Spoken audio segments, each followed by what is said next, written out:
'cause I need you here. You mutter, baby, just you wait. This is nothing but a game of infatuation. And we hold that for our own, but there's nothing that would claim us to be heroes. Indifference here, indifference there, but we've got something that can't be separated. No. Hold for me, I need a little bit of time to see just when to believe there's a problem and it's calling me. Hold for me, I need a little bit of time to see just when to believe there's a problem and it's calling me. There's something in here, there's something to share. A rhythm in my feet, can't help but feel the beat. I feel like dancing in the street, and I feel like dancing on repeat. There's something in here, there's something to share. A rhythm in my feet, can't help but feel the beat. I wanna be here, and I wanna be there, and I feel like dancing everywhere.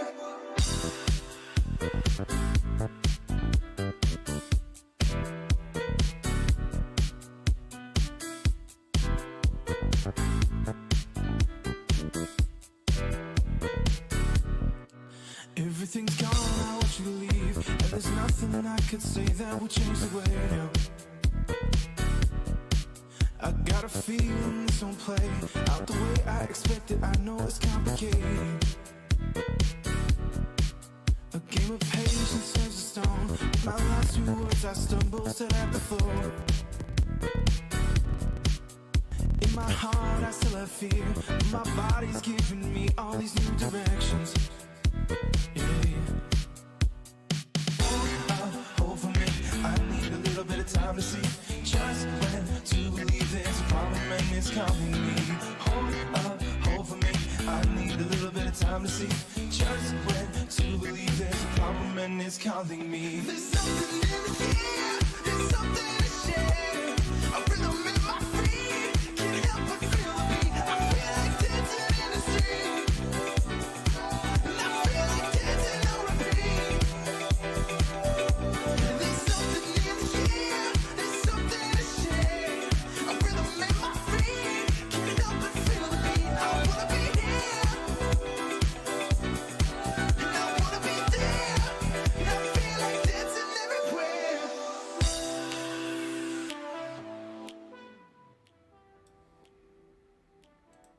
All right.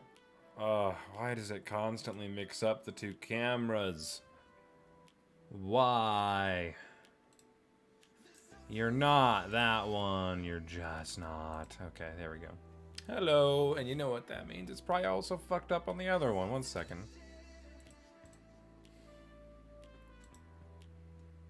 Oh, would you look at that? I called it.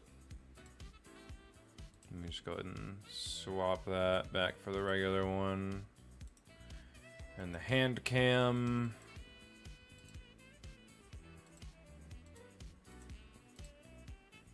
Booyah, there we go. Alright. Hi, everyone. How's it going? So, I kind of want to try something, I'm not going to lie.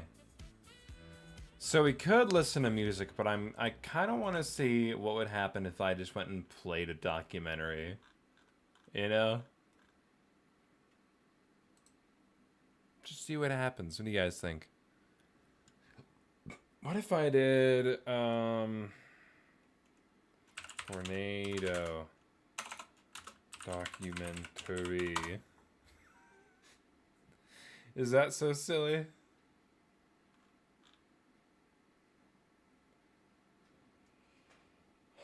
All right. I need to know, like, what is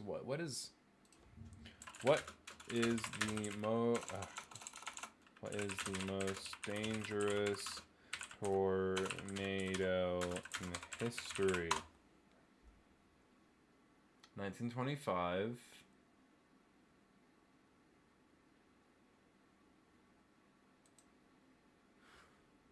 Okay, top 10 biggest tornadoes, right?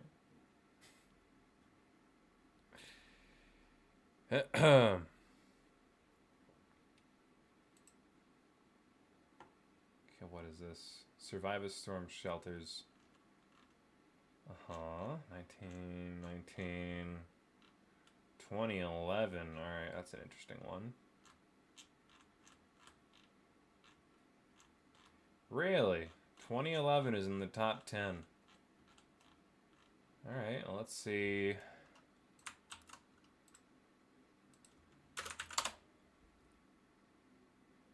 Okay. Fuck it. Let me see real quick. Alright, no. So I don't get any music copyright. May 22nd. This is gonna be the dumbest stream. 2011. I'm just gonna watch this this documentary. Let's Let's see what happens. Fuck it. I'm gonna do something different while I work. Maybe it'll make me work It faster. was the costliest tornado disaster in history, with insured losses close to $2 billion. Deadly tornadoes. We're watching a documentary while I work. That's what we're gonna do today. With 161 lives lost and 1,000 injured.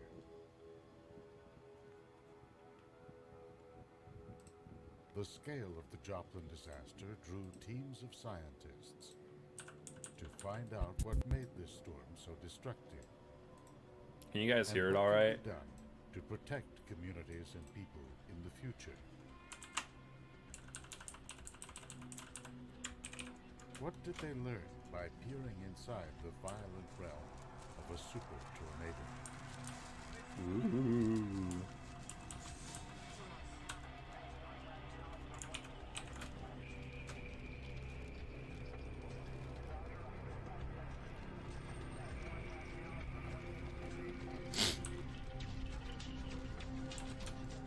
We're getting ready, runners. Ruth will move you towards the finish line. Come on up forward. There's no reason to be shy.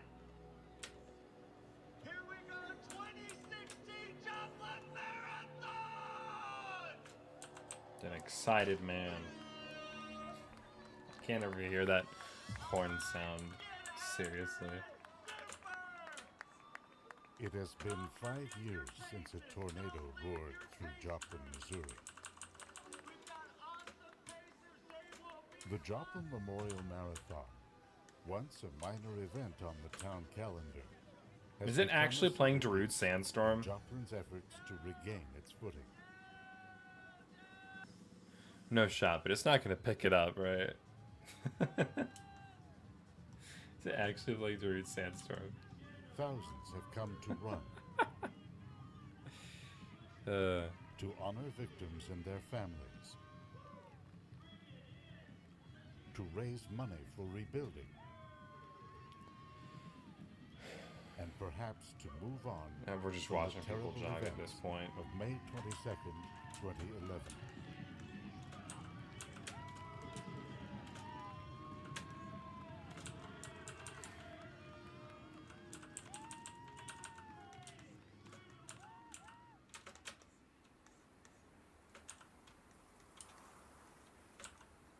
It started as a typical spring day, with sunny but sultry conditions across the southern plains. A center of low atmospheric pressure was moving down from the northwest.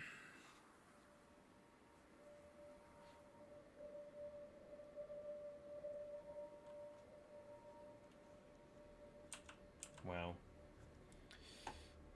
In response, early in the day, This is fucking boring already. It's taking it so slow.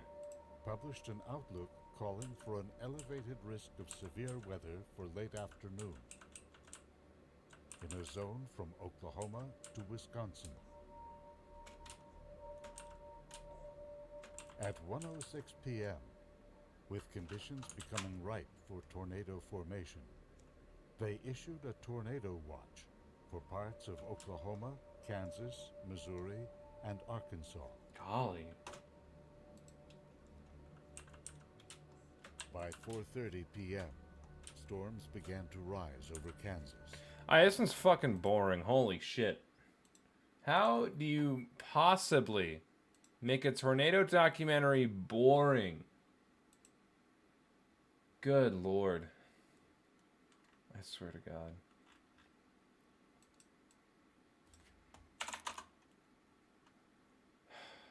fucking anything else, dude. Tornado Alley real time. Ugh.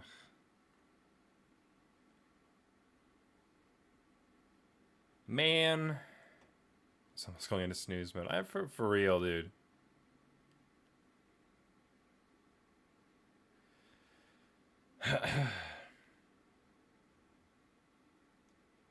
I don't know, maybe this one's gonna be more interesting. Huge violent tornado. That's much better, thank you. Now is the time to take shelter. Fucking hell. Very assured I was gonna die. Why tornadoes? The area around Thank my house you. was completely This is how you do a documentary. Battering Oklahoma. Scare the shit out of me. Don't fucking make me sleep. Felt the roof get ripped off of the building. More 911. Yeah, trauma. Let's go.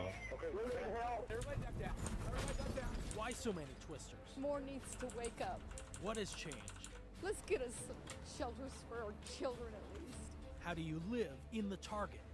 Put it all the way to the floor. Let's go. We have the tornado right in front of us, right in front of us. Oh my God. We were looking for approximately 175 kids. I could see the terror of the faces of my students. These are the stories from I can already tell. I'm gonna be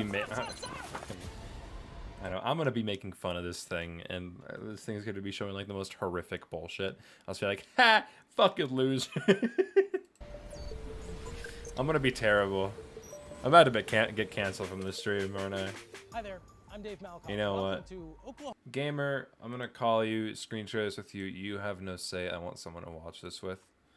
Gamer, is that? I'm not gonna ask you for permission. I'm just gonna start calling you.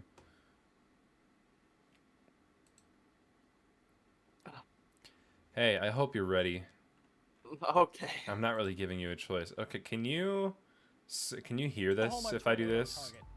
Yes, We I mean can. that literally. perfect. This sod farm here in the middle of Moore, Oklahoma, may be the unluckiest spot in the entire state. I This literally is got the off target. of what I was like This is doing. where two To massive watch your deadly stream tornadoes- like before. Uh-huh. And so, so I'm glad I did that because you calling me in the middle of nowhere would have been Yeah. really awkward. Yeah, well, tornadoes, You're one here in now, you're stuck with me. 1999, The next one Right, in that's great. 2013 passed over this very unlucky spot. And the Oklahoma City Metro is one of the nation's largest, most tornado-prone areas. Since the 1890s, there have been more than 160 reports of tornadoes in the area. If you average that out, that's over one per year. wow. Moore, Oklahoma Wow, that's alone crazy. has had 23. 5 in 5 years. That's like one per year. 13 of the most intense This music is not EF4 fitting. or higher have hit the Oklahoma City metro area. The most likely they place should put, on the like, planet shivers for over a this. strong or violent tornado to touch down Like a is in the central part of phoenix. Oklahoma. Since 1998, 4 of the most powerful targeted the town of Moore. When a tornado happens in Oklahoma, the coverage is so extensive and so complete that it seems as if every tornado has 3 different angles. And so that gives the impression to the rest of the country that these horrific tornadoes happen, I think, on much more frequent basis than they do. But Oklahoma ranks number 2 in killer tornadoes, right behind Texas. The chances of any one person being struck are still astronomical. But never mind the stats and numbers, we're talking about people here. Uh-huh. Worst day of their Yeah. lives. Poor guys. It was a Monday. The beginning of It the was a week, Monday. May 20th, 2013, Moore, Oklahoma. My wife got in the closet with my 2 daughters. Basically, I could tell when it hit when she started screaming. It's time now to get to your safe spot.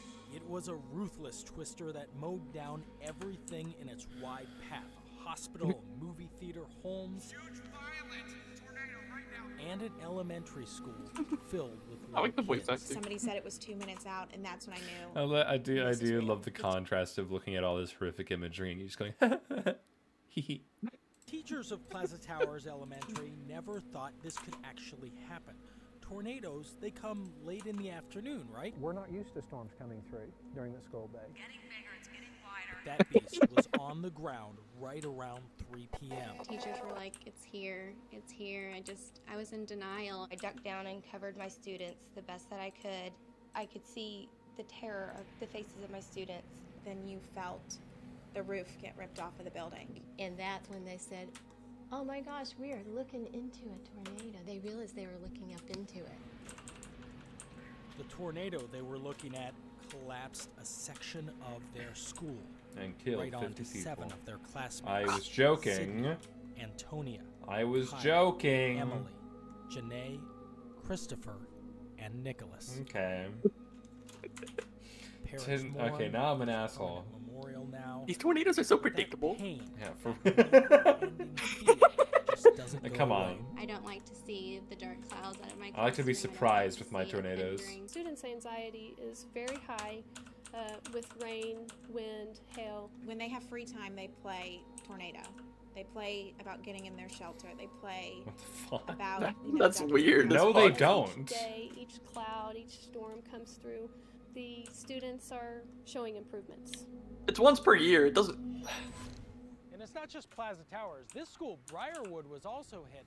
They're now both rebuilt with the latest building codes. But what else are they doing to keep kids safe? There's the elementary school right there. It has taken a direct hit, and it just takes your breath away. Message early on was that we would move forward, but we would never forget. Dr. Robert Romines was born and raised in Moore, but had only been superintendent for a week before that dreadful day, May 20th, 2013. That's He one got day to after my Briarwood birthday. Elementary moments Hey, happy after the tornado birthday. tore through. Happy birthday. To be honest with you, looking back, very surreal. Don't really understand and recall what those emotions were. We were just about getting kids out. No one lost their lives at Briarwood, but as we know, Plaza Towers Elementary was the place where 7 little kids died. Moore needs to wake up and smell the roses.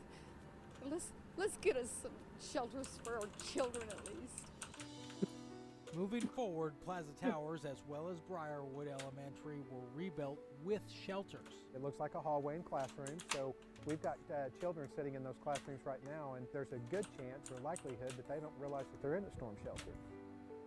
And now a monumental change towards safety in one of the largest districts in the state. We just passed a most recent bond issue that will provide us the ability to place storm shelters at every one of our sites. You know, the bond issue that was passed, there's $116 million in construction that are going to be going on over the next 18 months. That means shelters in 35 schools over 160 square miles, housing 24,000 kids. It takes a toll on you after a while, so everybody here supported that bond because they didn't want any more kids dying in a tornado. But you may be asking, why exactly did the schools in Moore and throughout the state for that matter not already have a safe place for students? The odds of having a massive tornado at school time before 3 o'clock was pretty non-existent. And now that different things happen, you can't say when they're going to hit. We would like to see every school in the state have a shelter, of course. But you're talking about 518 school districts. Each one of those have maybe 4 buildings. Now you're up over 2,000 buildings, and you're not going to have a shelter in every building. So just, it's not feasible. In Moore, at least, they will, and that's not the only change since 2013. Tornado plans and policies are constantly being looked at. They use social media to get information to parents quickly. And now, here's a big change. There's no more attendance penalty if you just want to check your kid out of school early when a storm is threatening. We will continue to do what it is that we need to do to protect our students. Our elementary schools and our secondary schools, they're safe places. But not going to tell you that we don't get a little bit on edge when storms come through, because we do. We all do. And there's much more ahead as we spend the hour in Oklahoma. That's me. That's We're gonna get an ad break. That should have killed me. Honestly. But it didn't. Just flung me. The survival story of this baby thrown 100 yards by a tornado. I reached under the debris, pulled the baby out. When I did, the baby The started music. crying. And later, parents The drop off music their is kids not at fitting in daycare. almost this whole thing. A tornado knocks it down. All kinds of debris was hitting us. I was thinking, how is my son gonna make it without his mom? Welcome back to Oklahoma Tornado Target. We now Welcome know back. this part of the Sooner State gets more than its share of tornadoes, and violent ones, those EF4s and 5s. What is the reason why they all come right here? its location. Oklahoma in particular. You is telling me the probably reason perfect that that the tornado is here is because location? We have access to the moisture in the Gulf of Mexico. I don't believe you. Jet stream over us, particularly in the spring. Probably because of the We have wind. The Rocky Mountains to the west. And those Probably Rocky because Mountains land. provide the dry air aloft. Yeah. Because of the southeast winds You know, off if the the Gulf land of wasn't Mexico there, we and wouldn't have southwest issues. winds coming in aloft, No, those if are people wasn't here, favorable we for wouldn't the have formation tornadoes. of tornadoes, and often the first place that they start to form is along the dry line there. Also, when the air flows over the Rocky Mountains, it lowers the pressures to the east of the mountains and backs the winds, and we get the vertical wind shear. I've done some research on the location of most concentrated tornadoes in Oklahoma, and one of the areas is around the Oklahoma City, Moore, Norman area. And it seems as if maybe a little bit of an eastward jut of some of the gradually rising terrain with a little bit of a ridge that comes out there may have something to do with that tornado mini alley in central Oklahoma. Caught a movement out the corner of my eye. I stopped, looked. Under some debris around the base of a tree, I seen what appeared to be a baby. It looked to me like a rag doll. I reached under the debris and pulled the baby out. When I did, the baby started crying. Yeah, I cried. That's me. That's the mud baby. The baby in the mud is now a teenager. Aaliyah Crago survived the 1999 Moore tornado. I'm very lucky. That tornado was like one of the biggest recorded. Like the wind speeds were very fast. That should have killed me, but it didn't. It just flung me. Aaliyah was in her mother Amy's arms inside the house. We heard the windows fall out and the house come apart. The area around my house was completely gone. Amy went to the hospital without her daughter. In fact, she didn't even know that officer had found her baby till 5 hours later. It's mind-blowing for me to survive that and everything. I mean, that little baby, even the police officer that found me said I looked like a baby doll until I moved. She got rolled up against the base of a tree. All that other stuff that was in the debris and stuff, that should have killed me, it should have hit me, but it didn't. Look at that, you see those? Those are two small scars that Aaliyah still has. She is not, however, holding on to a fear of tornadoes. I want to chase tornadoes, be a storm chaser, and part-time meteorologist. Fast forward to 2013, and Shayla Taylor We knew that the weather was, potentially going to get bad that day. was giving birth in this hospital, the one that was right in the path of a top-of-the-scale tornado. We got all the blankets and pillows and everything else out of the blanket warmer we could. And they laid them around me and, covered my head and all of my body. And we were down and holding on to each other with our bodies kind of over her. Doctors originally put Shayla in a windowless room to protect her, but by the time her husband made it through the debris back up to that room, it was no longer windowless. When I walked through those doors and I saw her, I was elated. And I see this big gaping hole in the wall. And then that's when it hit me. It's like, wow, they all could have been gone. Braden Taylor and the once and future storm chaser Aaliyah Crago, these are two babies who survived in a tornado without the protection of a shelter. Storm shelters definitely save lives. No doubt about that. But did you know, here in Oklahoma, with 4 million residents, it's estimated less than an eighth actually have one of these. The hope is one day just about everyone will have a safe place available to them. The state has been pushing towards that goal for decades. In that particular disaster, we used mitigation funds through FEMA to a total of $12 million. And we built 6,000 shelters. Oklahoma gives out 500 shelter rebates each year. Through a lottery, thousands have signed up. We don't want people only to get shelters if the government pays for it. We want it to be an incentive program. In El Reno, I met Kelly Gatz and her family. She has a wild story how a shelter saved her life. And the shelter was in the garage around the other side of my car. They went through a deadly tornado more than a decade ago, and that's what originally convinced them they need a shelter. From the outside, this metal storm shelter doesn't look very comfortable. From the inside, let me tell you, it definitely is not. But 5 people were in here with 4 dogs, and they all survived because of this. Everywhere has an axe of God. I don't know how you can avoid them, really. But I mean, I don't know how you can avoid the weather. I mean, you can prepare for it, though. In Moore, Oklahoma, 30 people have been killed in the last 8 tornadoes since 1998. Of course, they're taking preparation to the next level. Almost everybody has a shelter here now. The city has given out through FEMA and through Red Cross donations in the last 22 years that I've been here, over 12,000 storm shelters and rebates. So why don't they have public shelters? Well, that gets a bit tricky. There does need to be a shelter or a community shelter for apartment complexes. We need to do something for mobile home parks. But at the same time, we have to make sure that we cover the owners there with liability assurance that if they put in the shelter, that they're not going to be sued for anything else that might happen there. Still ahead, right here on Oklahoma Tornado Target. The widest tornado on record. How this monster finally. Right? Finally getting to it. Yeah, like it switched from like deadly tornadoes to that, and I'm like, why? In the Sooner State. Due to the large number of chasers that are out there now, it makes the roads pretty crowded and can be quite dangerous. Like I want more death and spice. The tornado here in El Reno was the widest in recorded history, 2.6 miles. But didn't start off that way. It grew quickly, went crazy, and caught experienced chasers by surprise. Hold on, brothers. Hold on. Voice sound familiar? Start over. Another day of very active storms across Tornado Alley. Weather Channel meteorologist Mike Bettis had just wrapped up a live report when the tornado started its destructive path.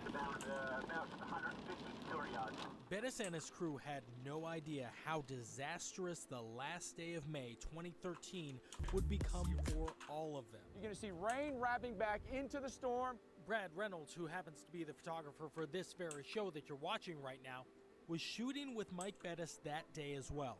I was shooting out of the side of the window. I could see many tornadoes. Everybody duck, go. Just keep going if you can. Keep going if you can. Everybody duck down. Everybody duck down. The window busted open and started flying in the air. And I was just thinking, this is it. I'm done. Boom, out the window goes the camera. It never stopped recording. It lands in a field and you can actually see Bettis's truck rolling. You just felt this tumble, and there was a moment where we were kind of weightless. Truly felt like maybe I was going to heaven. You said that you thought about your wife. What is it that you thought about when you were up there? Fuck that bitch. I could go for a beer right now.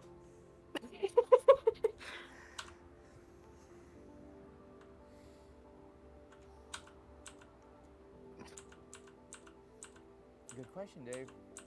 Jerk. Just call him out. You fucking asshole. I just saw my wife's face, and I thought, that's my life, and I don't want to give that up just yet. And thankfully, I don't have to.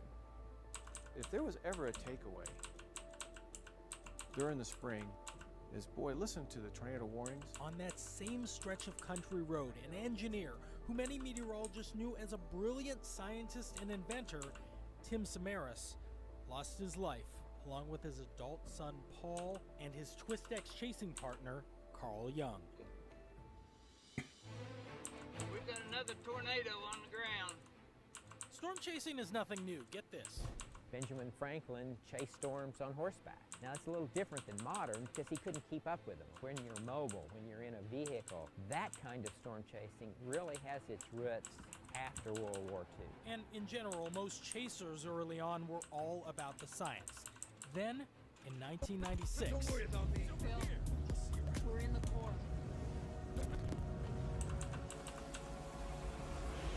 Probably the single biggest thing was Twister. When it came out, that just sort of attracted people as something to do as a hobby. Let's go right through Waukeeta. We'll take Myers Road past the fire station, and we'll take 133 to the 44 East. Grab it. You know any shortcut, let us know. We need every second. Twister and my generation being so inspired by it and being so awestruck by, seeing these strong tornadoes.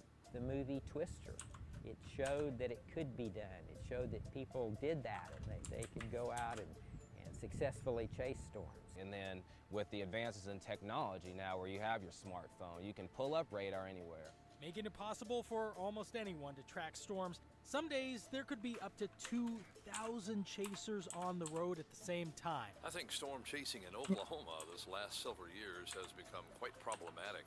They call these tornado Imagine like a traffic jam. It's just storm chasing. Due to the large number of chasers that are out there now and congregate in Oklahoma during the month of May, it makes the roads pretty crowded and can be quite dangerous if you get in front of a big tornadic supercell.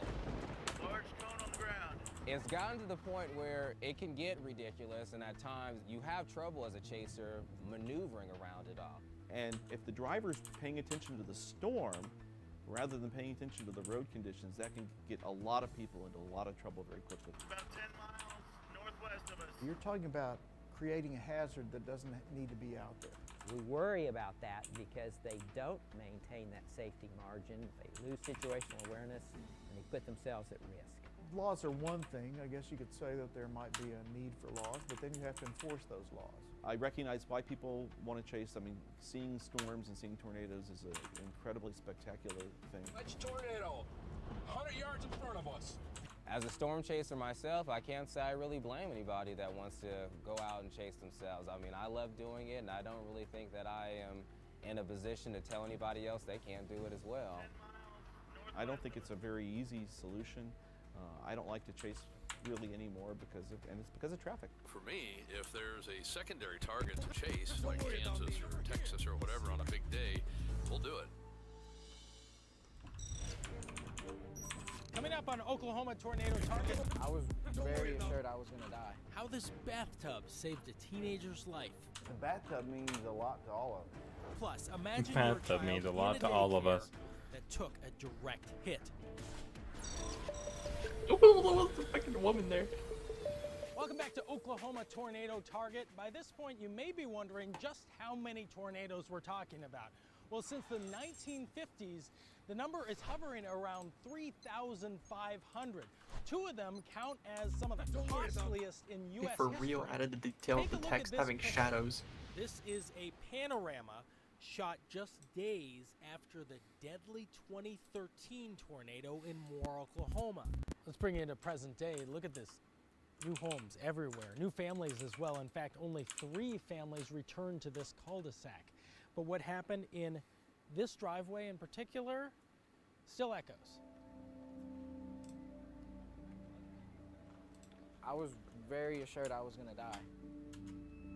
Cool. Jake Reddington's house He has an was Osu shirt. collapsing around him. This True teenager gamer. saw the twister, jumped in the bathtub, and And then next thing you know, I'm hearing water pipes break, the roof flies off, and then I just feel myself getting lifted up. suddenly there was silence. Jake walked out and saw that his home and his neighbor, 40-year-old Shannon Quick, were gone. As the teenage boy pulled himself out of the rubble, he took a look around.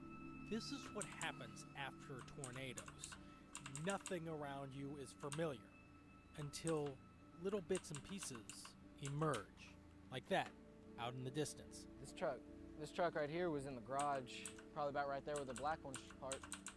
And then it's right here, and I just got that truck 2 weeks ago. You want to bring it over and go? Let's go. That's Jake's stepfather, Kenny. Like many homeowners, he spent the day picking through the rubble, only Kenny had another obligation that day.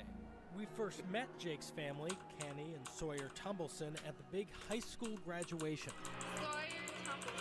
Sawyer is Kenny's daughter, Jake's stepsister. Before she put on that fancy cap and gown, she was in jeans, in the pile, helping her family. You know what amazes me the most about my little girl walking today is that she knew she was graduating today, but she took time out of her schedule to help me go through my stuff. Tornadoes are the kind of experience that strike a family at its core. A year later, just a mile and a half away, open house flags were flying. This is where Jake and his family rebuilt their lives. For 20 plus years, over there is what we called home. Since then, Sawyer left for college, stayed a semester, but I didn't like being away from from more just because it's like a family here, and I just feel more comfortable being here. Is that about right here? Yeah. It's hard for her stepbrother. Thinking about the tornado. It's tough for him. He's a tough little guy. And that day. I didn't ride through an F5 tornado like he did. Remember, that bathtub was his storm shelter. As long as I've lived here in the state of Oklahoma, I've never had a storm shelter. The Moore tornado changed attitudes. Just look in the backyard. Do you have neighbors who lost homes, built a new one, and didn't put in a shelter like this? No. All the neighbors that I had over where we lost our home, and I've stayed in contact with pretty much all of them, they all have storm shelters in their home. And right there behind the shelter? The bathtub means a lot to all of us. It's not just a flower bed. It's a reminder. You know, I mean, it's the reason he's here. No other reason other than that bathtub and God. I sleep in my taking care of bathtub us at the every moment. night. Don't worry about me. He's over here. We'll see you around. Pow. Sawyer and her family never Hey, want to thank you get for the that $2, close you know. to a tornado ever again. Yeah, thank you. But for researchers here in the state of Oklahoma, that's the whole point. They want to know exactly how these things work. We're standing in a tornado simulator. You know, in the very near future, you'll be able to actually shoot a research rocket right into a tornado. And that will be a quantum leap forward. Shoot a rocket into the storm, collect the data in real time, and then get out before the storm starts getting too close. But even more exciting, according to Dr. Phil Chilson of the University of Oklahoma, drones. For a long time, we've been trying to understand how can we get better information of the environment in which the storm is developing. Finally, we get this opportunity to utilize a device which is absolutely perfect for this application. They're not as mature yet as we'd like to have them. We need higher power vehicles that can withstand a lot of turbulence and high winds. And we have regulations that kind of prohibit us from collecting the data in lots of areas. Oklahoma is where the world's scientists come to study tornadoes. There's nowhere else like it. Some of the best research and forecasting on the planet happens right here. See that guy waving his arms right there? That's me in a 3D map environment built by a LiDAR unit that's actually in this room. Just one tool scientists have to study tornadoes. We have newer and exciting versions of the mobile radars coming out all the time. One of my favorite things is going out with those radars and getting up close to a storm and getting very high resolution data. Sending out 2 beams of radar, we can actually start to see big objects flying around. So debris shows up with dual pole radar that we associate with tornadoes. It may be necessary to begin to use computer forecast information in addition to radar observations in real time to try to increase the lead time of tornadoes beyond the current around 13 minutes.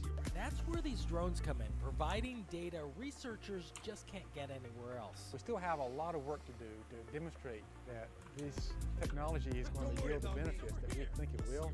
Back in the 1980s, only 25% of tornadoes had warnings issued prior to the tornado occurring. That number's now in the sort of 70 to 75%. And for the strong and violent tornadoes, the kinds of things that can actually cause damage to most homes and cause most of the fatalities, that number is about 95%. Really cool stuff they have inside this building, but you know, at the heart of all this is a life-saving effort. They want to save the lives of people here in Oklahoma and all over the region, especially kids.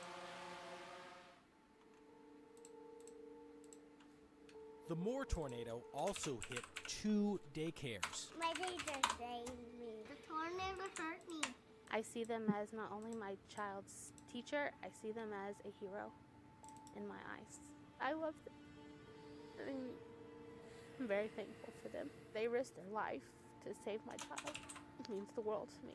A concrete foundation, painted curb, those are the only signs that the step above daycare was ever here. When I go back and look at the slab where the child care center was, I have a lot of emotions. I'm sad that everything I worked for is gone, but I'm really thankful that we walked away. I had all my teachers and the kids go into the bathroom. I passed them our little nap mats that they actually take naps on, and I had them put them over the children, and then we were all locked and cuddled together. One of our parents had said a prayer, and then there it was. And at that point, the lights went out, the roof sucked off the building, and the next 30 seconds to a minute was just devastation. All kinds of debris was hitting us. I was thinking, how is my son gonna make it without his mom?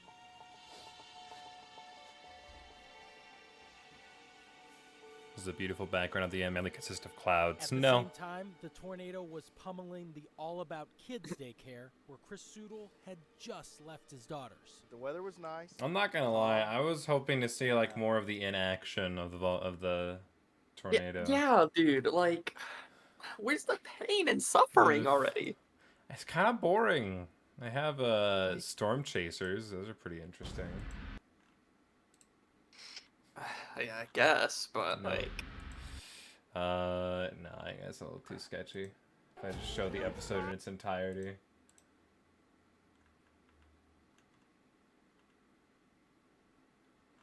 You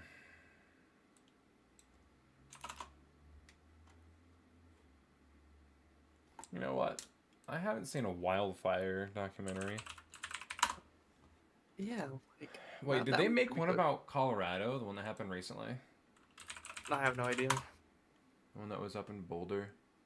6 years. The Marshall Fire. Is that what it was called? Just play the entire Sharknado movie in 1440p. Guys, this is a serious tragedy. Today we're going to be watching the Sharknado documentary. It is actually a documentary, believe it or not. Alright, well, we're going to give this one a shot. You can see it? Yeah. Okay, good.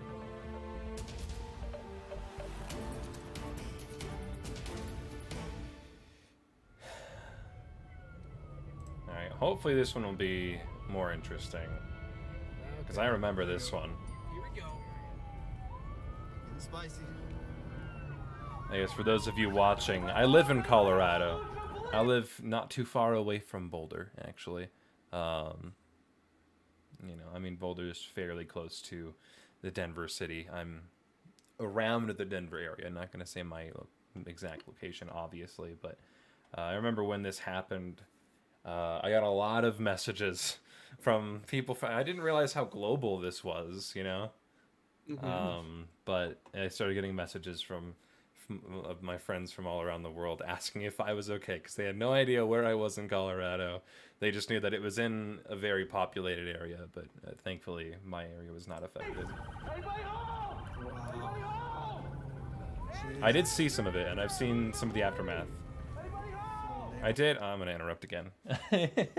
when I was a chimney sweep, I was a chimney sweeper around this time, exactly when this was happening. And this was just 2021. Damn. Yeah, January 2021. That is weird to me. That this is 2 years ago. It feels like it was not that long ago. I wasn't here. But I when I was chimney sweeping, I didn't get a lot of jobs, a lot of repair jobs that were in this area. And it took me like a few months to actually get around one of the areas that you know, a lot of the neighborhood had burned down. And when I got there, I mean, it was a super nice neighborhood, like at least $1-2 million home.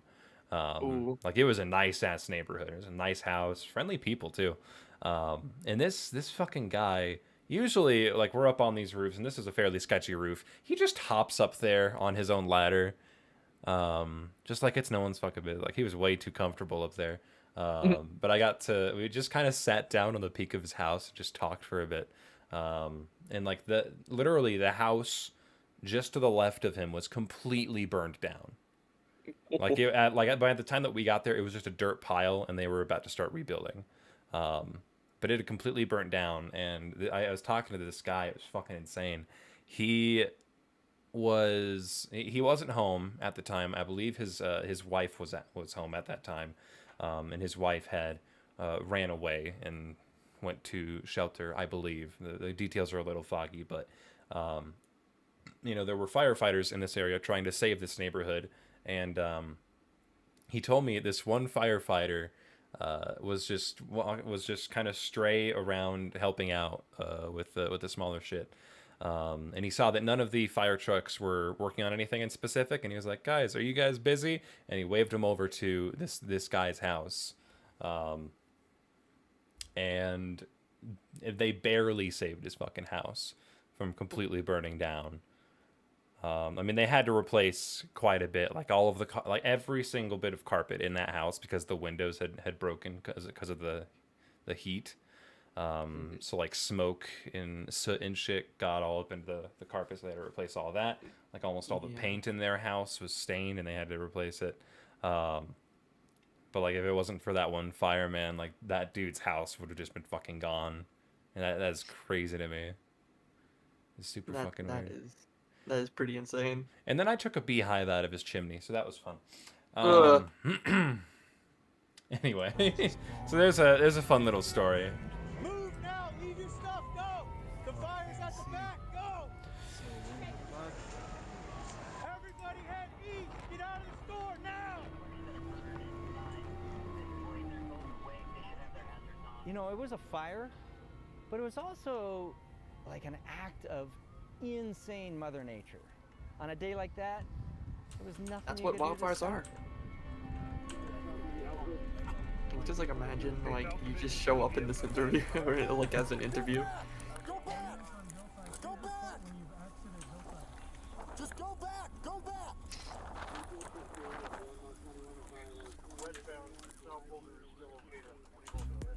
Jack Pommer, Pommer.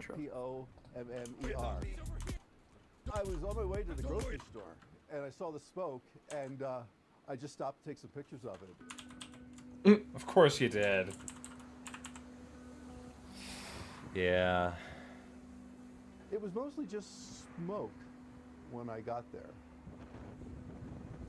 I thought it was just a little bit of a brush fire, and that they would knock it out pretty quickly. In fact, that's kind of why I didn't go It's home. much weirder seeing a documentary around an area that you know very well, you know?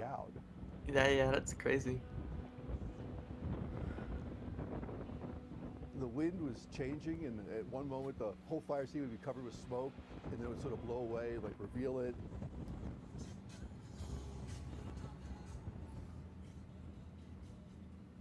I was getting some stuff ready for New Year's and all that. I don't good think you stuff, can have right? Counting I Stars think I on. went to That'll be Costco that copyright. day. There was a noticeable fire going on. Oh, I forget. Yeah, this was literally the first day of 2021. Like it was a really small wildfire. But That's right. more, the smoke started to And this is still mid-COVID too, so shit was even worse. Like the mask mandate was still active. That is crazy. There was a shed, but there was a fire and smoke behind it, but the wind was sort of blowing the fire the other direction.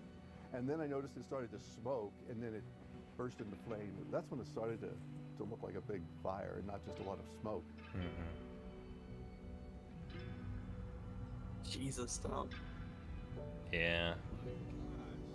Like a Me and my land fiance cloud. were at home, kind of just chilling. We saw some smoke out in the distance, and it's Colorado. It was warm. We're used to wildfires in general. I mean, yeah. Wildfires are sadly a very common thing here. Just the little Normal, wisp, Karen. like, getting a little bit bigger, and then all of a sudden you're just watching these clouds just form and change colors. You know, none of us knew how long we even had. It happened so fast, we just kind of had to make decisions and get out of here.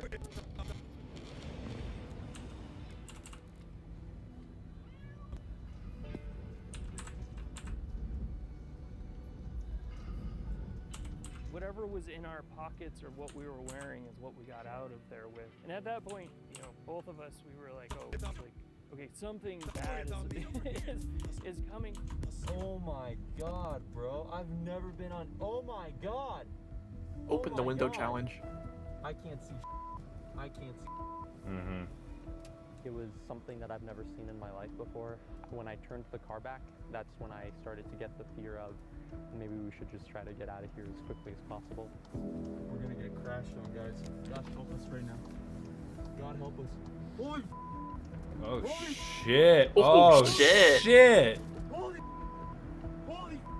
Oh! Whoa! Whoa. That is a crazy perspective. Go towards Denver. Evacuate. Holy shit. I'm gonna widen this a little bit. I want to see more of this. It's fascinating.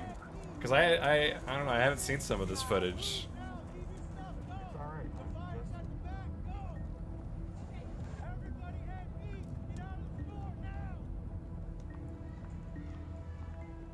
We live in Cold Creek Ranch South, and we were here just over 29 years in that house. She's We not were young. Original owners. It's raining ash too.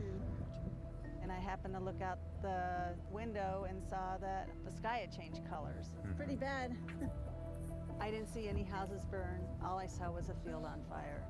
Got a coat, got my purse, unplugged the crock pot so the house wouldn't burn down. Ironic. That's how I always think when I leave, I don't like the crock pot plugged in.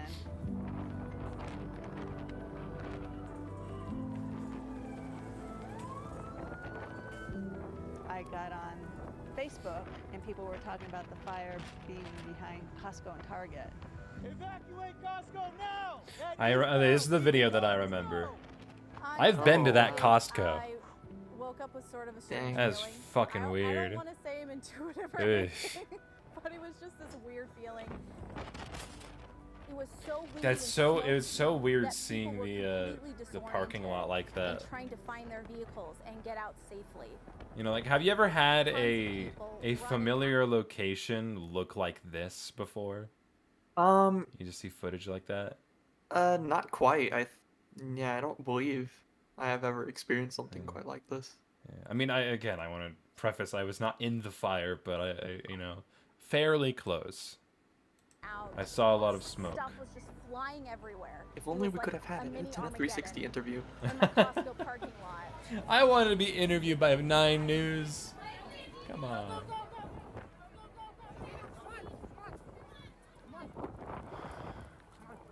You never want to hear someone say to their kids, "Run, just run." Yeah, no, that's traumatizing as fuck. Fuck, yeah.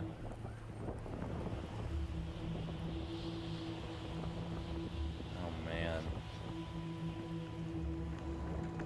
Ah. 1, 2, 3, 4, oh my god. Then they start calling everybody, and by the time I crossed over to Superior, it was black. And then I saw one of the Boulder County trucks that do the animal control, and I'm like, I'll go with these guys. 2, 1, 2, 5, 6, 9. And we went to the pet daycare place. Let's go! Let's go, guys! Let's go! He's a good boy, come here! Good boy! I remember seeing that I'm gonna video. look inside, see if there's more. And fucking massive Some of the respect to dogs those were out, officers. and we were able to get all the dogs, luckily. Puppy! There's one more, there's one more. He's a good boy! Come here. There was a dog that escaped, and we couldn't grab. And as they were about to roll, the dog, I saw the dog underneath the truck, and like, stop, stop! He's underneath the car! Here, here. Here. There you go. I'm a combat veteran. I was in the army, and I was in Iraq a couple tours. Actually, there was a moment that it felt like I was back in Iraq. There was a moment that I actually thought that the whole city was gonna burn.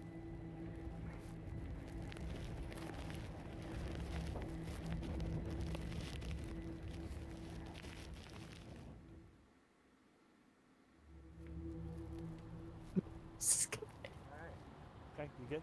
Yeah. Okay. So my name is Maxwell Cook. I'm a PhD student in the Department of Geography at University of Colorado Boulder and part of the Earth Lab. And we study wildfire impacts in the Western US and in the globe. What we do know is that this fire moved incredibly fast. Oh, yeah. I mean, it was just a really windy day. Yeah. And that was followed by one of the driest 6-month periods Oh, on yeah. record. That's right. Really set the stage for there to be a lot of these fine fuels that were really dried out by the time we had an ignition source. Look how fast it's burning.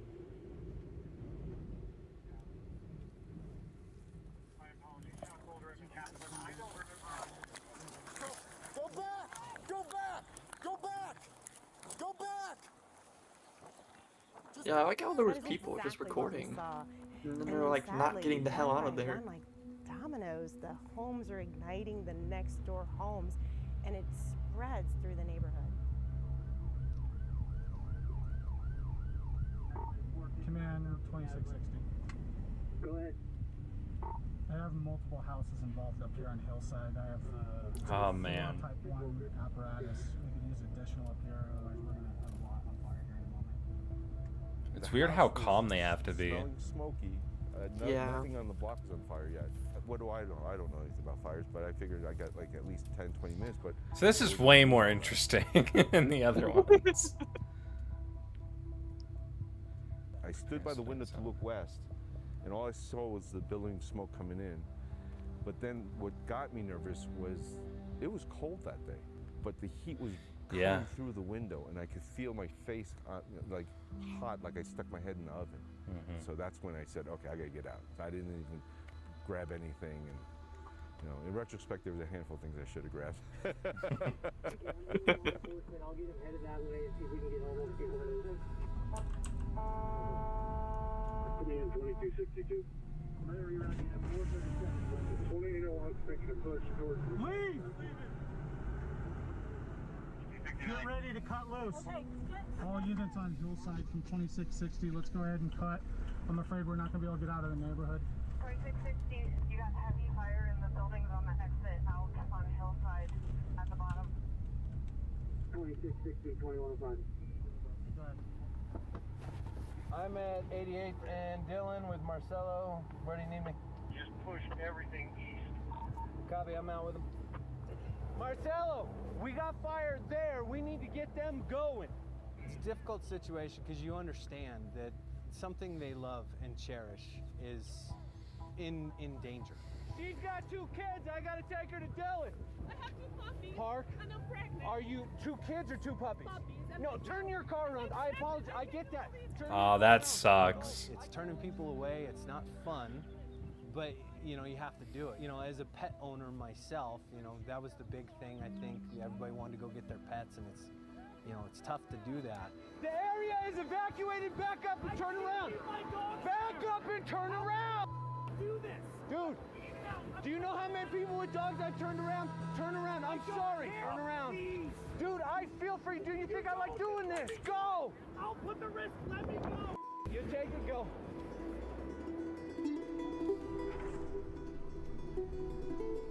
Everybody out! Everybody out! A little after 2:30 or so, we headed up to Boulder to help him. I remember there was a lot of smoke, very thick smoke that we were driving basically right toward. 36 was empty because they had shut it down, so just, it was unbelievable. I had never seen anything like that.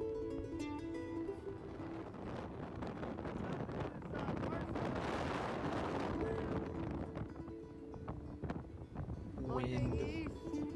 Well, I think they're trying to save Paul's house. I'm up in the old railroad tracks. I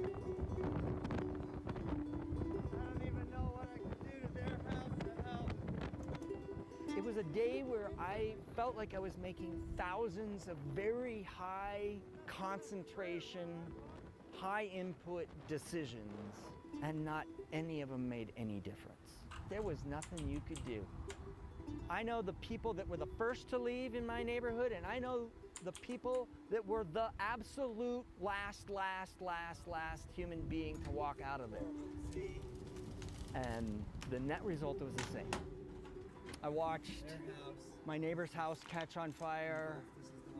I saw the corner of my house starting to catch on fire. Well, it was fairly well engulfed. Oh. So it really didn't matter how much you fought the fight. All you got was more video of your house burning.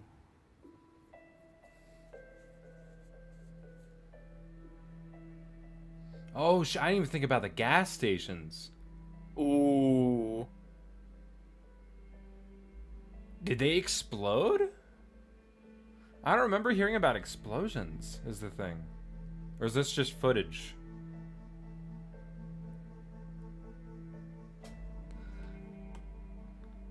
Because, like, you always hear about, like, fire contacting gas stations would result in, like, a fucking huge explosion. Embers, Or at least in so games. quick, especially in a howling wind. Embers can travel more than a mile. They carry the fire. Some of them can be as big as your hand. I don't think they're gonna. I don't think any of them actually exploded, which is weird. Yeah, I wonder how that works. Like, you get into a big Yeah. fire situation like that. Because like Do you, clearly they're stable like, gas? oh, well, I think they might have just like pressed the E-stop and it drained all the gas, maybe. Yeah. So all of the gas is at least underground, so none of it could get lit.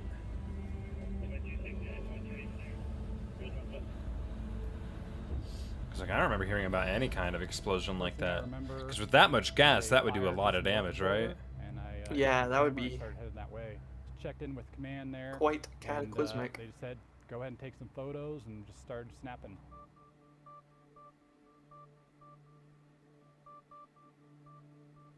Left-hand fire, Boulder Mountain, 2332, Allen Park, Hygiene, Lions, BCFDO, BES, and AMR responded to North Hills Highway and Middle Fork Road. 658, I believe there's Highway going to and be Middle 3 Fork units Road. total going to that. All units responding to the Middle Fork fire. We're receiving 3 to 4 foot flames, approximately 20 by 20 in the area.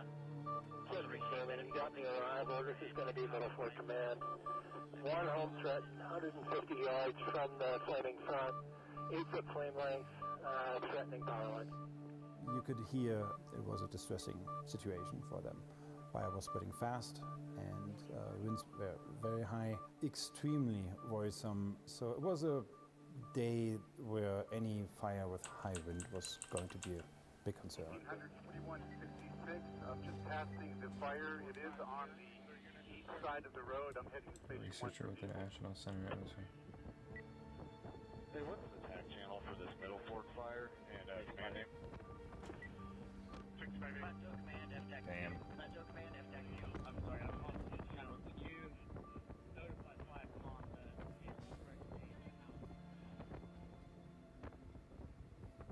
Because it started earlier, it would have had so much more time to develop into something larger than the Marshall Fire, much larger. It was a lucky day in a way on the Middle Fork Fire.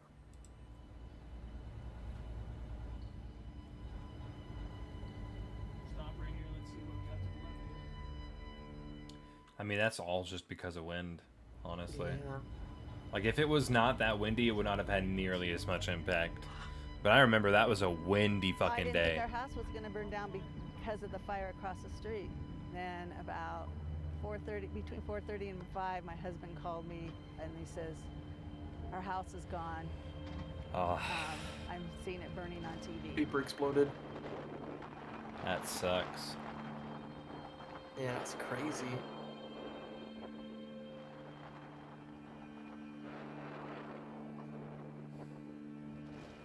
I was numb. I was just so surreal that the whole neighborhood was gone. Oh my goodness, that's crazy. If Just this to is see. happening in a place Mhm. like Colorado in December, I Yeah. can't imagine what's to come. Breaking pieces South Park. When people look at Superior, what they need to understand is that this can now happen anywhere. Places where people live, high dense populations, and every community needs to be on high alert. A lot of these people had just bought their homes. And then you're hearing these stories of just everything going away and like all their dreams, and thank God very few lives were lost, but you know, even days after, you can't forget about the fire because I still don't know what you can caused barely it, drive though. to Superior without smelling the fire. I don't think anyone does. I think there was suspicion. Warm temperatures. It was cold. This was December, January. It was super cold.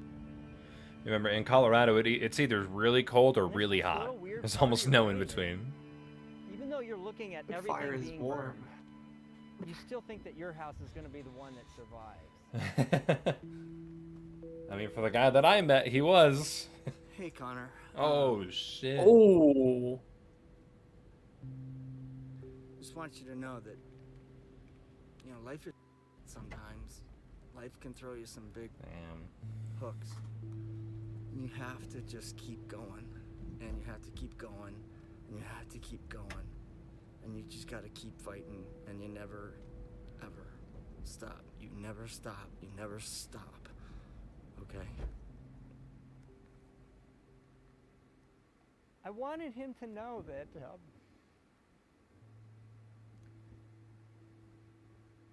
I did what I could. This is a damn good documentary. To try to I save just want to It's say. really good. Yeesh. And there's just sometimes when you can't. And Wasn't this 2021 or 2022? wanted Let him me to Google know that. Because I that don't there's a way think to it's, pick up the pieces there's no way it's maybe 2 and years old. Figure it out and move on. And I don't know. It was a moment where I felt like I needed to say that, you know. Oh, it was December 30th, 2021, and then January 1st, 2020. Okay, there we go. Here we go. Oh, wow. Getting spicy. Huh. So it was 2022. Late 2020, like really late 2021. Okay, that makes more sense. Jesus. Whole neighborhood's just gone. Huh. Yeah, that's insane, dude. Maybe I forgot about people mentioning this to you. I don't know. I hope Yeah. as a community we can learn. I mean, it didn't last too long, and I don't think that it was talked about much outside of the States. I definitely would have heard about it, probably. I don't know. I don't get like much information about like wildfires and all that. I mean, barely knew like- about the Australia wildfire in like, what was it, 2020? Yeah, I think it was 2020. January 2020.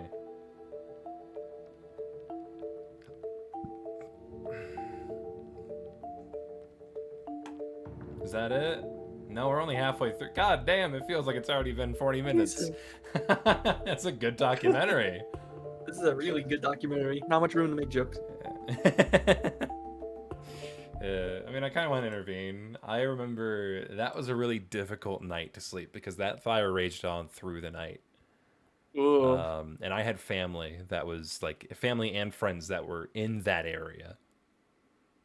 So that was that was a little scary. I mean, most of them had evacuated and left the area, but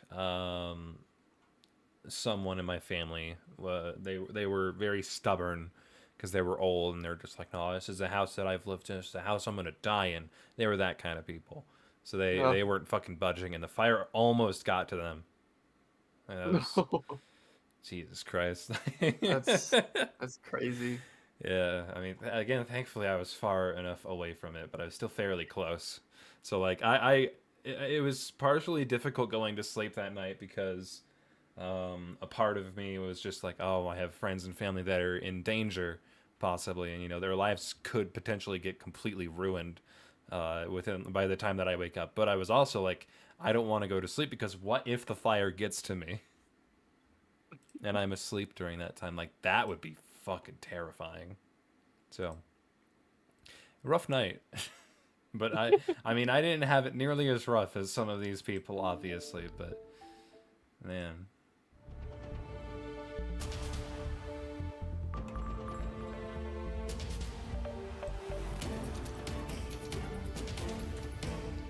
From the destruction to the recovery. I'm Nelson Garcia. I'm Anjan McCall, and in the next half hour, we'll share with you the stories of 3 families who lost everything. And their process to rebuild their homes. I followed a family who lost multiple homes. I followed a family who moved to this country. And our colleague Katie Eastman followed a family who had just built their dream home. We begin with Katie, who had a baby this fall. So she'll start and I'll finish her story about the Farringtons.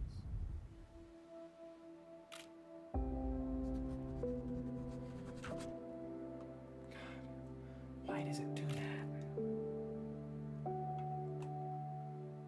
I think we're just getting comfortable with living in the uncertain forecast. Oh, in here? So this is the triage room? I don't know. That's a good way to put it, triage room. So Nick and Katie Farrington think about life in stages. The stage right now. Hey, sweet girl. How was your day? Good. It's the one Tab was where they really have acting up. great jobs and 2 kids, Harper and Emery. Hey, baby girl. How was your day? Good? In this phase of life, they also had their dream home in Boulder County. In 2020, they lived in an RV on Panorama Drive while they scraped the house that was here and built this. We weren't planning on going anywhere, and we'd even said, like, we're never building a house again. So, yeah, we were ready to be there till who knows when. When came on December 30th, 2021. Yep, we walked up the hill right there. Yep, everything's gone. The Marshall Fire forced them back in time. It really was living in the newness of so much uncertainty, and where are we going to live? You know, we're in our 3rd place now, and we've got a 4th place lined up for June. My room was Oh, don't interview a kid. to the those things, right? The grief of what they lost came quickly. Tears for 3 days straight. Oh gosh. But nearly 2 months after the fire, Break. Nick and Katie are done crying. This is the set that my mom got us that my wife hates. The laughter comes easier as they work toward what's next. At least I don't have to take down Christmas lights this year.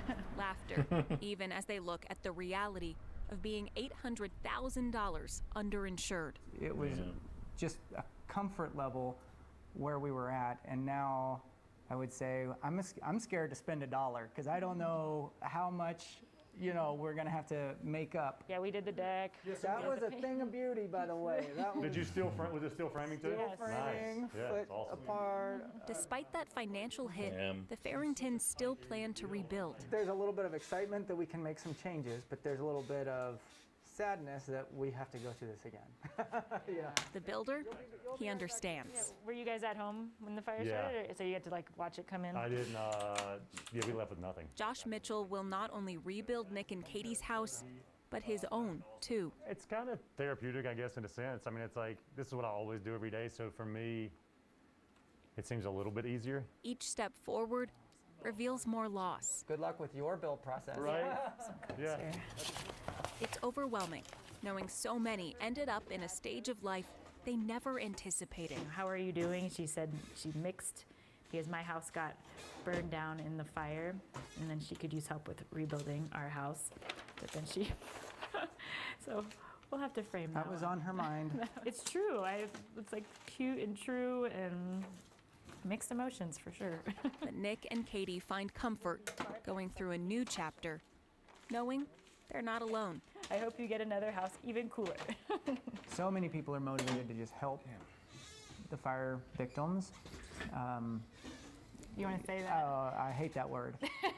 Oh, I don't like being called a victim, but I heard recently burnouts, or like the burnouts.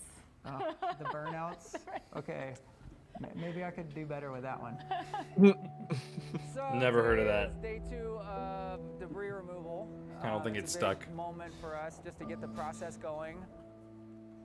You got twisted. There are obvious reasons to celebrate. Come on! It's going! There you go. And then there's the reason for this gathering. It's real glass.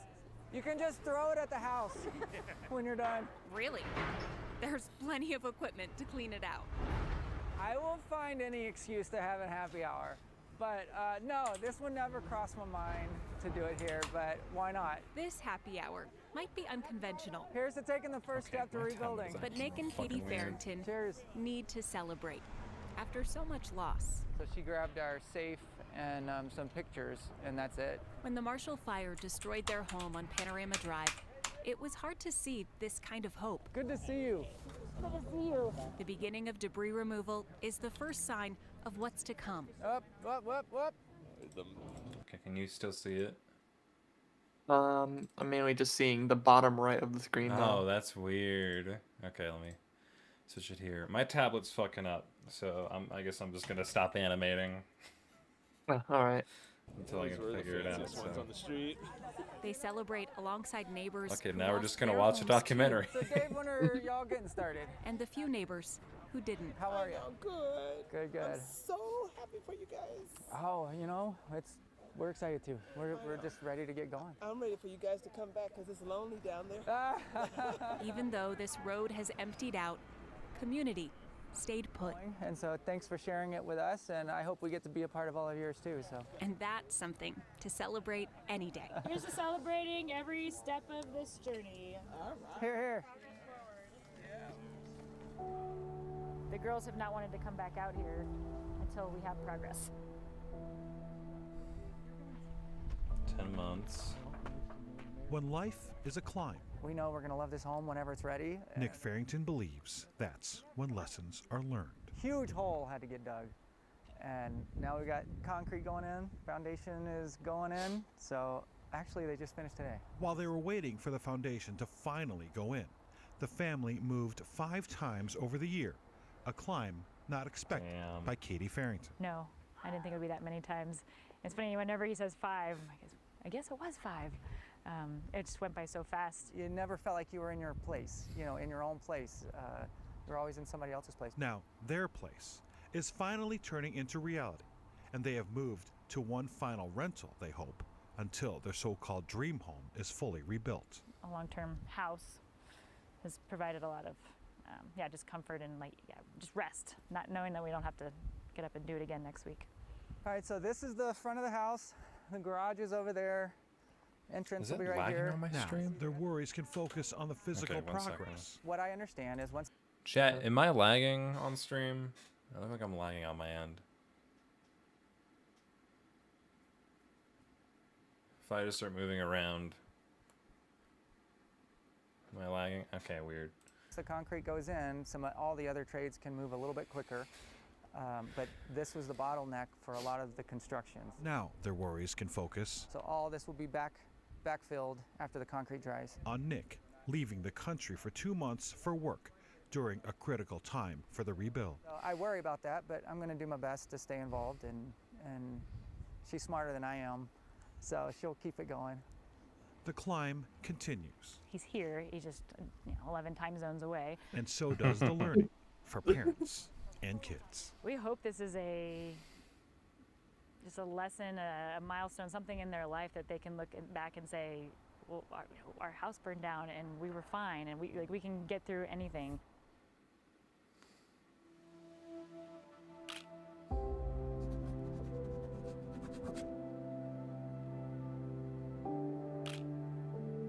So I wasn't really expecting this thing gonna happen to my life. The measure of a man's worth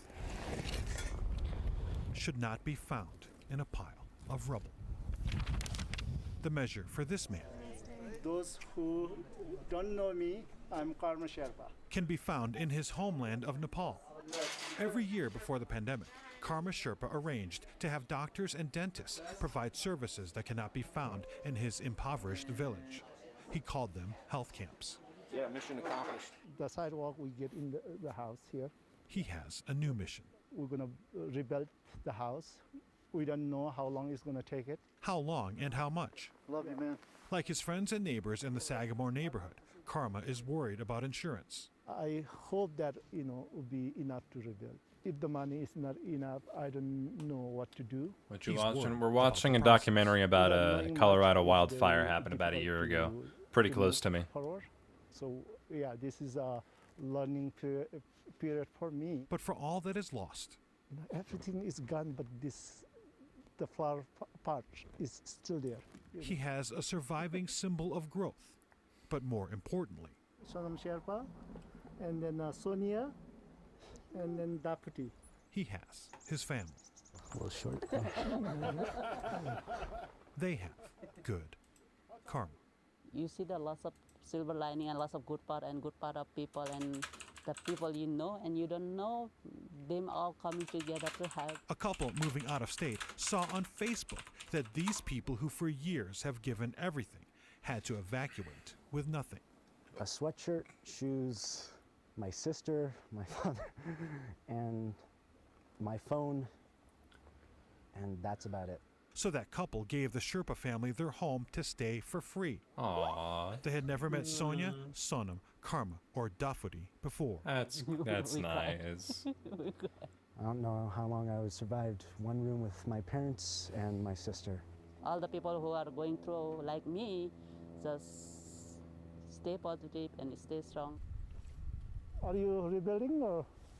We want to. Oh, good. You know, we want to. Karma and Dafuti moved to Colorado more than 20 years ago, 13 years in this neighborhood. Amy's and that Lisa's, I sucks. talked with them. I have you now. Karma ran a mountaineering tour company out of his home, along with his aid efforts for Nepal. Please stay strong. But Karma says this is what makes a community. I love my neighbor. I love the area. This is why they have to come back. I cannot really escape from the problem. Yeah, thank you. Good yeah, to see yeah, you. take care. Okay. Yeah, take care. Yeah, thank you. Just patiently waiting for what's to come.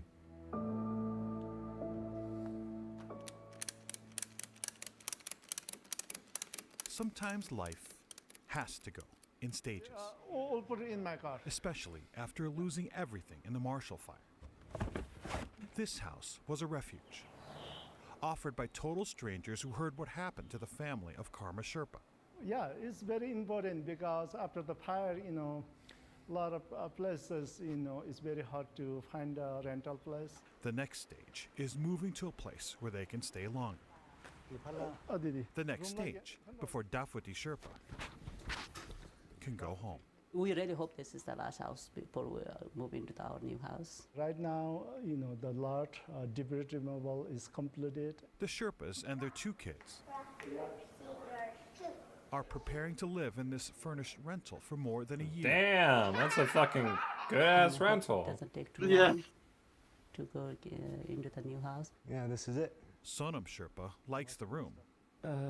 There is some apprehension on what's to come. But he's tired of the uncertainty, tired of living his life in stages. I'm hopeful that, this is just going to be like a final long stretch, that no more issues or no more troubles ahead. He is thankful he doesn't have to share space with the younger Sonia. My sister would just decimate my own room with lots of toys, but now there's a separate room, so I hope a separate mess. At least there is one. The Sherpas had no possessions nearly 6 months ago. Not having much, some situation makes easier, especially for moving. Karma says most of the things they do have now were donated, proving to him, with the community's help, they never had nothing. I don't feel at all that I don't have anything. I feel that we have everything we need. They have a place to live, but it's still not home. I mean, your house is your house. We keep work every day, and then until we get there. It's a long journey. Okay, cheers, my friend. Even without his house, to keep things going on, Karma Sherpa still wants to be a good host. We just have a good time, and then good moment, and then share something. In the middle of the Marshall Fire zone, he pours tea, a tradition from his home country Nepal, with the hope that one day he can share it inside his rebuilt house in the Sagamore neighborhood. The physical structure needs to build up, but that will come along. But nearly a year later, his lot is still just a pile of dirt.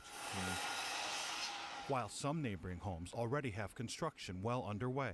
I was hoping to put the foundation by end of October. But an insurance shortfall of nearly $200,000 delayed the process, leaving his wife Dafuti and their kids wondering why not us. But it didn't happen, and then now it's really cold. Too cold to break ground without increasing costs. We need the money to build a house.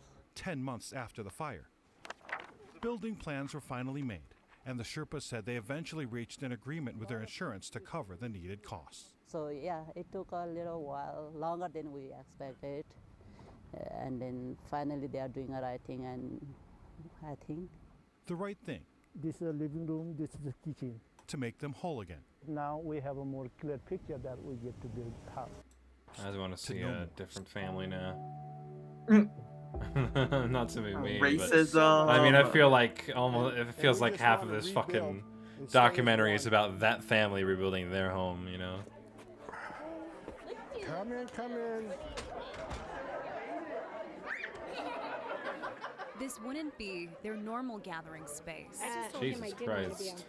It's too many people. As you can see, we're close tie. We're a close family. Well, she's my sister, but she acts like I'm her mother.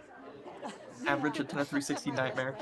The Oh, yeah. Chavez family knows what's more hate this. important than the location. Man, he looks just like Opie. Ted has taught his kids Yeah. and their kids Yeah. to love where they come from. Listen here. The baby of the family won't ever know what the 5 Chavez homes looked like in Old Town Superior before they burned. That's just amazing. It's all gone.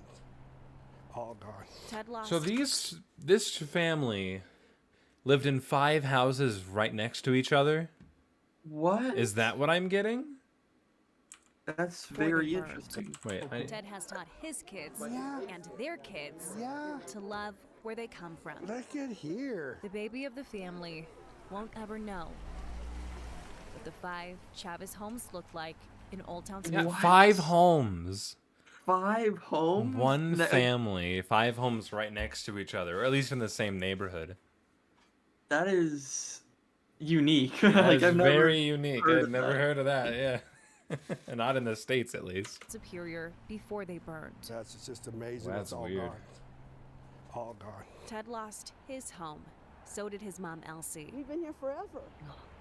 So it's really hard to see this. And They lived on the same block with other relatives on what they called the Chavez compound with 5 Yes. family homes. That is fucking wild. This is our 5th generation right here. These 2 are our 5th generation. We want to leave it to them. Yes, The we big do. ass family. There's a lot to go through. this was the kitchen. Ted's kids want their dad to return. It's just mind-blowing. I know the kids want to say, well, do you want to move out? No, I'm not moving out. Maybe when the good Lord calls for me, they can take me out. But right now, I'm staying. We'll get together. This is going to get stronger. We're going to be stronger. Bless the cooks. Thank you all for homemade dinner tonight. Getting everybody together, homemade spaghetti and sauce and everything. Somebody needs a plate. This is my granddaughter, Samantha. She's the one that has that little monster little girl. Everybody, I just want to say thank you for all coming for Mom's birthday party. She's 77. Happy birthday, Mom. And I really appreciate you all coming. I didn't expect this. Surprise! Yeah, it's like a dream, you know. And we also have the news here. I'm just thankful. Everyone in Colorado is gonna know about your birthday. To you. Like that's so weird to me. 5 homes in the same block, and then for this mother's birthday, after this tragedy, they're just like, yeah, I'll have the news come by for your birthday too. It's gonna film everything, and you could be emotional and fragile and shit. It would be a good time. If it weren't for the fire, That's Sophie's just birthday would weird to normally me. be It's celebrated super in Old Town interesting. Superior. Happy birthday to you. With help, those without houses can feel at home. We just have to go on. It is tough. But just like 4 years ago, I lost my husband. We were like this. That was tough. So I just think that this is a new beginning. Maybe this was supposed to be. Celebration is their way of moving forward, to cherish what really matters. You can go now. I love you. Thank you for everything. Yes, a lot of memories, but we'll create more. We'll create more. We just got to get back up on our feet, get this cleaned up. Man, we wanted the yard cleaned up, but we didn't expect this, huh? This moment is one step closer to living again in the place they call home. Yeah, I pretty much know this yard like the back of my hand. Said Chavez lived in Old Town Superior next to his mom, Elsie. Thinking of all the little things that my nieces and nephews gave me, my kids gave me when they were little. We couldn't find anything, they're all gone.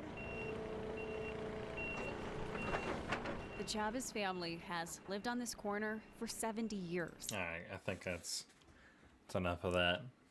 Yeah. Ay, ay, ay. Kind of crazy video. Yeah. That's wild to think that was a year ago. Oh my goodness. I want to find like some of the pure videos from that. Marshall Fire, Colorado.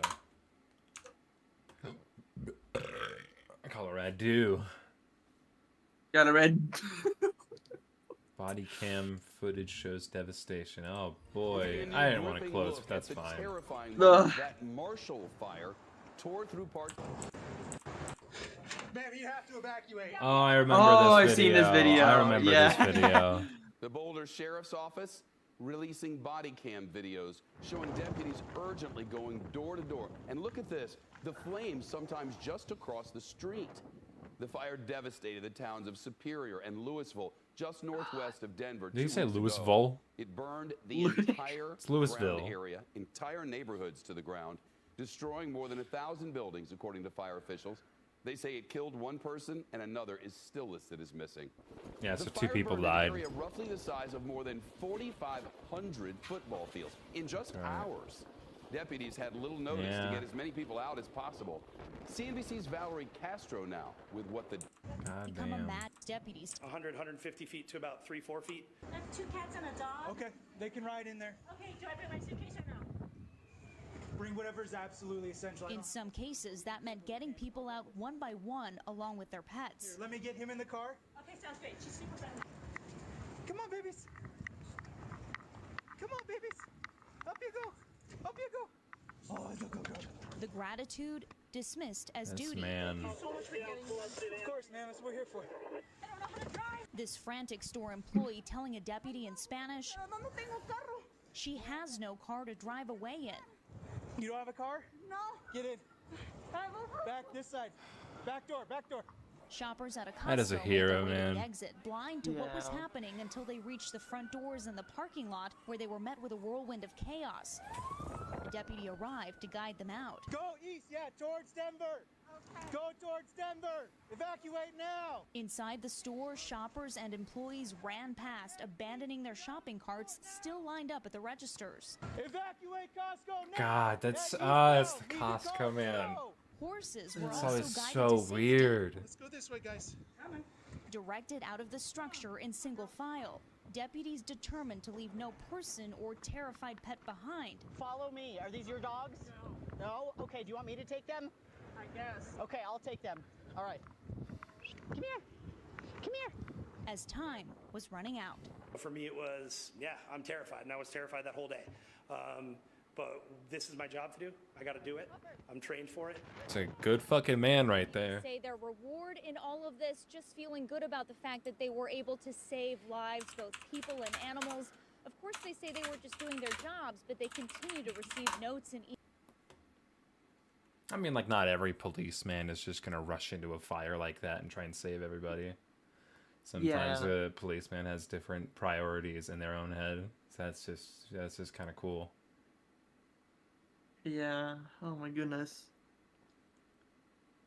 Like the scary part is like all the people there that are like there's literally a fire across the street and nobody knows at all. Mhm. Yeah. That's spooky. Commander Nurse captures haunting photo of the Marshall Fire. I remember I don't think I've seen that this one. morning leaving for work and just being so annoyed at the wind. I hate the wind.